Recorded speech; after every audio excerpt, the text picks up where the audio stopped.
안녕하세요. 따라쟁이 찰리입니다. 오늘 해외 송금 플랫폼별로 해외 송금 수수료가 어떻게 차이 나는지 간략하게 말씀드리고 15년 동안 제가 신한은행을 이용해 왔는데 저희 구독자님 한 분 미팅이 있어서 얘기를 하다가 유트랜스퍼라는 것에 대해서 이제 말씀을 해 주셔서 그게 뭐지? 이런 이제 궁금증이 생겨서 송금을 진행했는데 확실히 금액이 차이가 났습니다. 제가 작년에 25회 정도 선금과 잔금을 합해서 횟수로 25회 정도 송금을 했는데 한 100만 원 정도 차이가 날 수 있겠다 이렇게 생각이 돼서 먼저 신한은행은 제가 지금껏 환율 우대를 8.2원 뭐 이런 식으로 이제 우대를 받아왔는데 그게 뭔지 모르고 그냥 쭉 해왔어요. 10 몇 년 전에 이제 은행 직원이 15년 전에 정말 많이 해드리는 거예요 라는 그 말만 믿고 그냥 쭉 해왔어요. 환율 우대 60%를 한 거였습니다.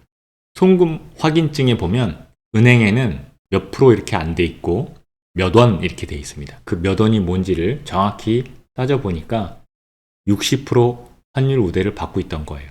제가 신한은행 캡처 해온 건데 1월 5일날 2026년 1월 5일날 소액 금액을 송금한 거예요. 송금했는데 여기 매매 기준율을 잡고 1450.6원 환율 우대가 적용된 금액입니다.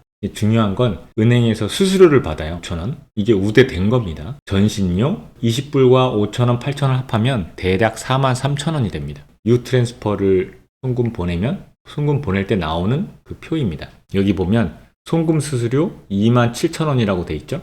유트랜스퍼는 고정 수수료예요. 은행과 마찬가지로 고정 수수료 27,000원만 받습니다. 신한은행에서 8.2원 정도로 환율 우대해 줬었는데 환율 우대라는 거는 어떤 것이냐면 매매 기준율에서 송금 보낼 때의 금액을 계산하면 그게 바로 은행의 마진이에요. 그걸 스프레드라고 부르더라고요. 60%를 곱하면 그 60%를 깎아준다 이 말입니다.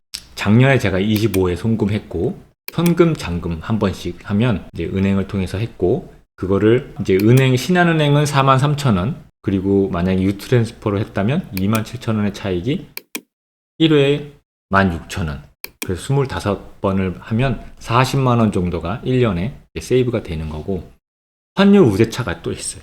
지금 유트랜스퍼에서는 60%가 아니라 60에서 70% 사이입니다. 이게 10%의 차가 지금 기준으로 한 1.4원 정도 되는 건데 작년 20만 불 기준으로 봤을 때는 한 1년에 28만 원, 대략 68만 원이니까 작년보다 올해 더 금액이 크고 일부 구매 대행해서 이제 수입하는 물건을 직접 송금 보내는 비율이 이제 커지고 있기 때문에 그걸 다 감안하면 대략 100만 원 정도 절감이 예상된다 이렇게 생각하는 거고 모임 비즈 플러스라는 걸 발견했는데 보니까 이 회사는 환율 우대가 100%라는 거예요. 그래서 제가 여기다 해야 되겠네 해서 연락하고 전화해서 등록하고 뭐 이래저래 서류 주고 이제 승인 받아서 여기에다 이제 보내려고 체크를 하는데 수수료가 보내는 송금 금액에 따라서 같이 상승을 하는 거예요.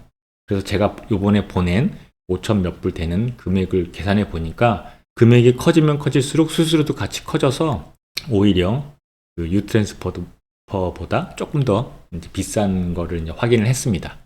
그래서 결국 저는 결과적으로 유트랜스퍼를 이제 올해는 한번 해볼 계획이고 단 한 가지 이제 유트랜스퍼가 핀테크이기 때문에 안정성 면에서는 조금 불안한 게 있어요. 그런 의미에서 본다면 조금 불안한데 이제 다들 이제 서울보증보험에 모두 이제 가입되어 있기 때문에 금액은 다 지킬 수 있다. 작은 금액은. 그리고 돈을 보내고 그 중국에서 돈을 받는 그 사이가 하루 정도가 안 되기 때문에 뭐 크게 문제가 없지 않을까 생각해서 올해는 이렇게 이제 작은